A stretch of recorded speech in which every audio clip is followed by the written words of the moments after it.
बोलणार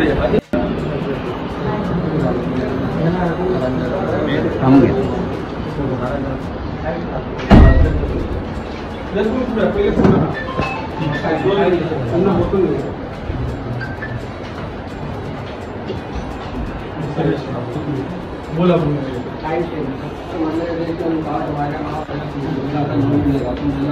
कुटुंब प्रमुख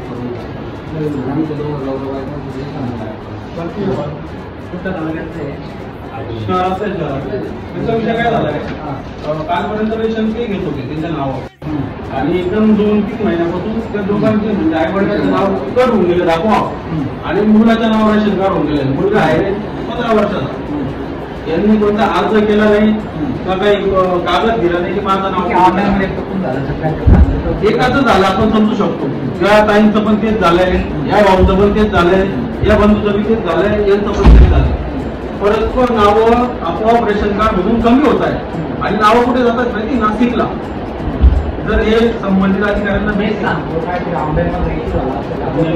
तिथे गेल्यानंतर ते डायरेक्ट म्हणताय की सिस्टीम खराब आहे. सिस्टीम खराब आहे तर आमचा प्रॉब्लेम आहे सर.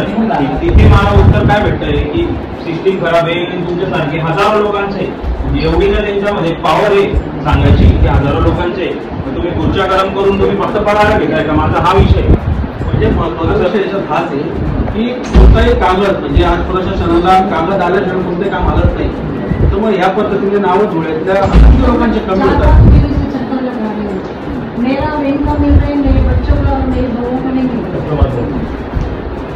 आपोआप होतं धान्य, हजारो लोकांचे प्रॉब्लेम आहे. आणि काल मी तिथे सत्य परिस्थिती पाहिली. एक म्हातारी आजी आली होती, तिला स्वतः ऐकू येत नव्हतं. स्वतः डायरेक्ट ते भाऊ म्हणताय आजी तुला ऐकू नाही येईल आहे ना घरी चालले जातं. हे बोलायची पद्धत आहे का? ते धान्य सुरू करण्यासाठी काय हा तुम्ही तशी कुठून काय माहिती तर आमची तुम्हाला एक विनंती आहे महत्वाची, प्रशासनाची चूक आहे तर प्रशासनाने चूक तात्काळ सुधारावी आणि ज्या मुलांची नावं नाशिकला गेली आहे त्यांना तात्काळ परत रेशन कार्ड होते त्यांचं समस्या झाला पाहिजे.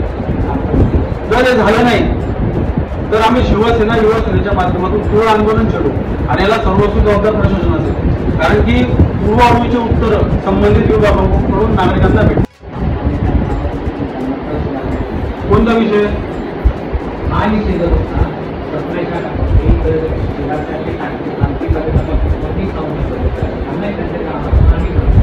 ते आज नाहीये शेला म्हणून तुम्हाला भेटायला आलो निवासी म्हणून. तर तुम्ही त्यांच्याशी करून मग आम्ही तुम्ही सांगतात त्यांनाही उद्या 2 दिवसात त्यांना घेरावं. आता तुम्ही भेटल्यानंतर आवश्यकता आहे का आम्हाला? तांत्रिक बाबी आहे ही काय बघा त्या ठिकाणी ते संपूर्ण कारवाई करू शकतात. माझ्याकडे विषय बरोबर आपण पण त्यांना 1-2 दिवसात वाटत नाही तसं काय पण हा मुद्दा मार्गी लागला पाहिजे एवढं पटलं. आणखी काही विषय का तुमचं? हा या भाऊचं तर कालपर्यंत रेशन त्यांच्या आईला भेटत होतं आणि आज आहे ऑनलाईन बाहेर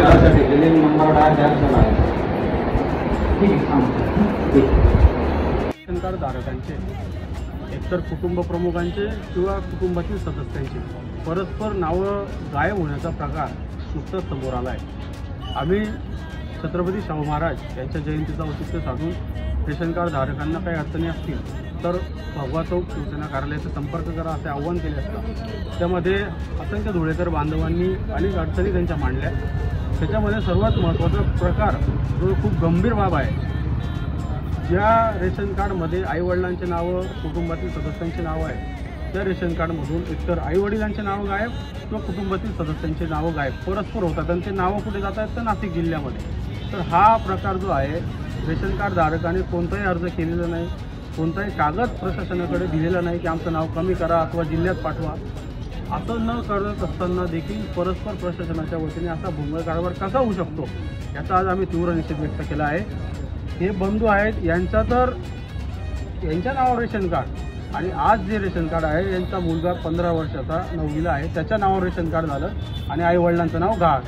म्हणून माझी सर्व धुळेकर बंधू भगिनींना देखील आव्हान आणि विनंती आहे की आपणही आपलं रेशन कार्ड आजच संबंधित रेशन दुकानात जाऊन तपासावे, कारण आपलं नाव रेशन कार्डमध्ये आहे की नाही हे तपासणे खूप महत्त्वाचे आहे. कारण रेशन कार्ड हे फक्त धान्यासाठी नाही तर भविष्यात मुलांच्या शैक्षणिक कामासाठी देखील महत्त्वाचं आहे. म्हणून सर्वांनी आवर्जून आपण चौकशी करावी आपलं नाव आहे की नाही. जर नसेल तर आपण शिवसेना उद्धव बाळासाहेब ठाकरे पक्ष कार्यालय भगवा चौक येथे संपर्क साधावा. धन्यवाद. जय हिंद. जय महाराष्ट्र.